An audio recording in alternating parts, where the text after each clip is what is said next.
suffer from mental illness. The National Alliance on Mental Illness of New York City is raising awareness on mental illness by providing support and activities. We're going to find out more about that. To tell us all about it is Tanya Robinson, who's a volunteer. Yes. Nice to have you with us. And Matt Kudish, who is the executive director. Nice to have you with us, sir. Thank you. Let's start with you, Mr. Kudish.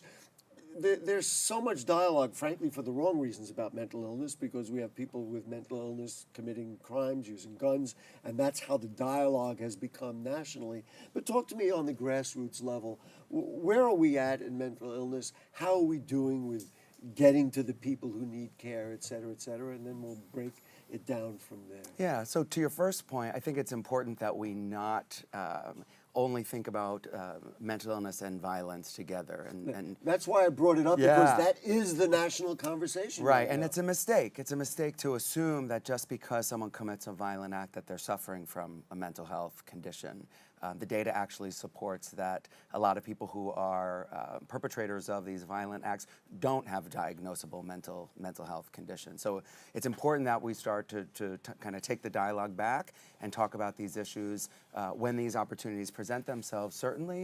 And I think we also want to make sure we're taking every opportunity to normalize talking about mental illness outside the context of those horrible acts taking place. So now let's get back to the real meat of my question. How are we doing? How are you guys doing in terms of making sure that people who deserve help, I'll use that word deliberately, who deserve help, get the help and support that they do deserve? Yeah, I think we're doing a lot and moving in the right direction. I think stigma is really the biggest barrier to people feeling comfortable reaching out.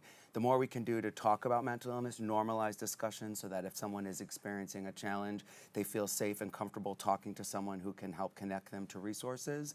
I can tell you at NAMI, New York City, we have served over 16,000 New Yorkers last year. I'm going to applaud. I think that's wonderful. I think we're going to keep trying to increase that every single day. Absolutely. I think it's great. Yeah. So we do a lot of public awareness events to normalize discussions, raise issues of mental health and mental illness in every community across the city, so that people are, again, willing to talk about it and know who to reach out to in the event they're struggling or someone they care about is struggling. Do you think one of the biggest issues is that either caregivers or families are maybe not even able to define what the issue is with a relative or a friend or somebody? So this person has problems. They say, well, he's a little weird or he's a little different, and they never know how to say, gee, maybe this is something that's treatable, or this is a person that needs care.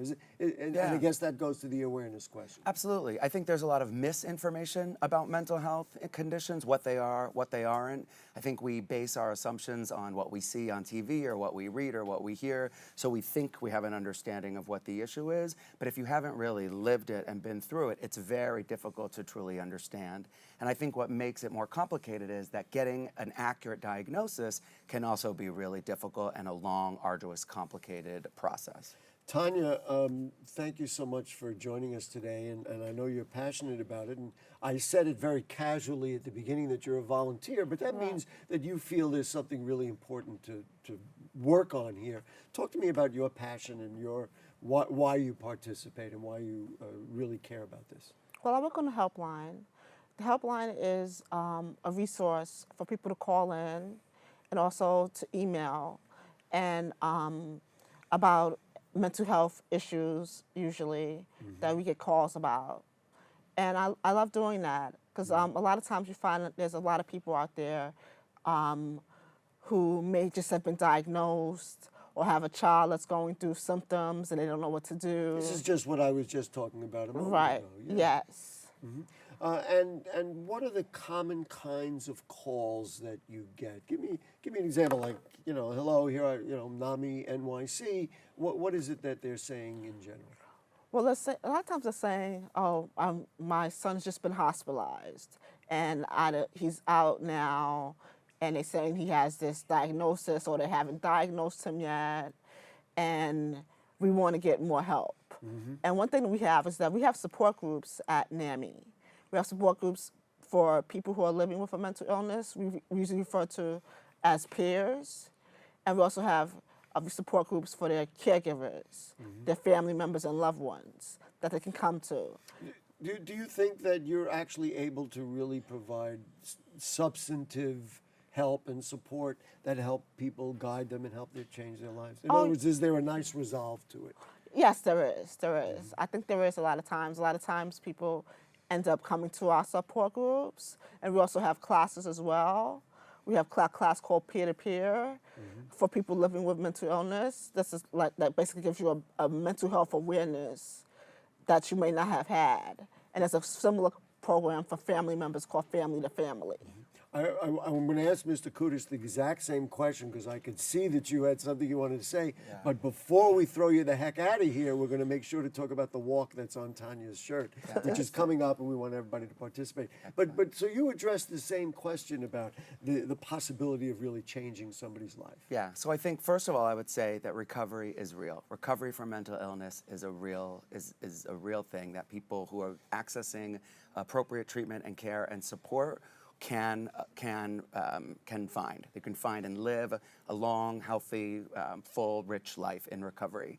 And the way that I think NAMI really helps in ways that some other nonprofit organizations that do similar kinds of things where we stand out is that everything we do is peer-based. So if you're talking to people on the helpline or you're taking our classes or in a group, you're dealing with people who have walked in your shoes. These aren't do-gooders who just want to volunteer. These are people who have gone through these classes. They've been through these experiences. And understand it firsthand. Absolutely. Before we run out of time, drum roll please, it's Tanya's chance to talk about NAMI Walks for Mental Health. Tell me about the walk and when is it happening, and let's get everybody out there to participate. Okay, well, the walk brings together, I believe, about 5,000, is Yep. that right? People. I'm counting. Okay, that's good. And it's a major fundraiser for the NAMI New York City Metro chapter to be able to fund all the services that are offered. Give me the whens and wheres. Okay, so it's going to be May 12th. Okay. And it's going to be at That South is a Street. Saturday. Yes, it's the Saturday before Mother's Day. It's always the Okay. Saturday before Mother's Day, I tell Okay. people. And I'm sorry, what was the other question? And where is it taking place? Oh, South Street Seaport Promenade. There you go. And how do you register? You can go to www.naminyc.org. Is that it? Is That's the, right. She Yeah, got it okay. right. That's great. You'll All find right. everything you need there. Everything, NAMINYC.org. You guys are great Thank you. because we've got to support people, and people, as I started out saying, they deserve the support, and the walk is going to be great. I know you said 5,000. We're going for 8,000 this year. All right. All Okay. right. All Thank right. you so much for Thank joining you. us, and Thank thank you you. for the great work that you do at NAMI NYC. Thanks. Okay, folks, we're going to take a break. We do have to do that, but we'll be back with more right after this.